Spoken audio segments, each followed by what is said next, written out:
அங்கங்க நிப்பாட்டி காசை புடுங்கிட்டு இருக்கீங்க. மாமா எனக்கு காசு வேணாம். பின்ன வேற என்ன வேணும்?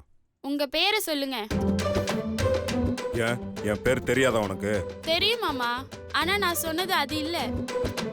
நீங்க என்ன பண்ணணும்னா மாப்பிள்ளை பேரை பொண்ணும் பொண்ணு பேரை மாப்பிள்ளையும் சொல்லி உள்ள வரலாமான்னு கேட்கணும். அப்பதான் நாங்க உள்ள விடுவோம்.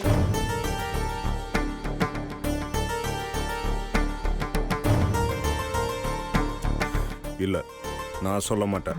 டேய் சொல்லுடா, பேர் தானே. கல்யாணம் ஆகாதவங்க எப்பதான் கல்யாணம் ஆகும்னு எதிர்பார்ப்பாங்க.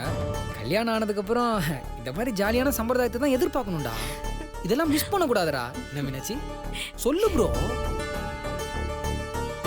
மாமா ரொம்ப வெக்கப்படுறாரு. முதல்ல சக்தி சொல்லட்டும், அப்புறம் மாமா சொல்லட்டும். சக்தி நீ சொல்லு.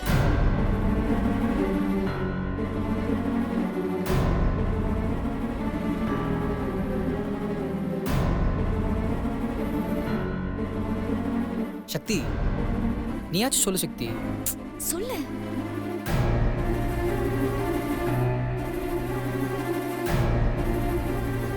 சொல்லு சக்தி.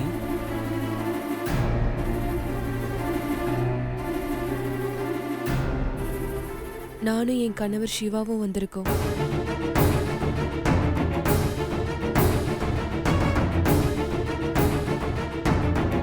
உள்ள போகணும், வழிவிடுங்க.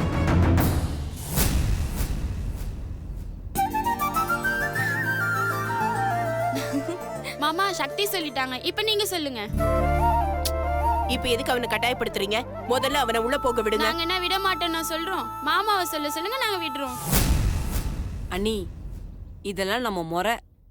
எந்த குறையும் இல்லாம எல்லாத்தையும் செய்யணும். நீங்க கொஞ்ச நேரம் வேடிக்கை மட்டும் பாருங்க. சிவா, நீ சொல்லுப்பா. சொல்றா, பேர் தானே. உன் பேங்க் அக்கௌண்ட் டீடைல்ஸா கேக்குறாங்க. சொல்றா. டேய் சிவா, பேரு தானேடா, சொல்லிட்டு உள்ள போலாம். எவ்வளவு நேரம் தான்டா நிக்கிறது? கால் வலி தாங்க முடியல. டேய் சொல்லுடா, பேர் தானே. இவ்வளவு யோசிக்கிற? சொல்லுங்க மாமா. நானும் இவ்வளோ வந்திருக்கோம். உள்ள போனோம், வழி விடுங்க. அது என்ன இவ ம், பேர் இல்லையான்னு? பேரு சொல்லி சொன்னாதான் வழி விடுவோம்.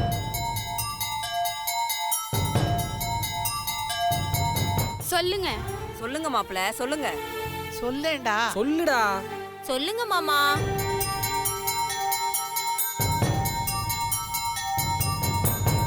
சொல்லுங்க மாமா.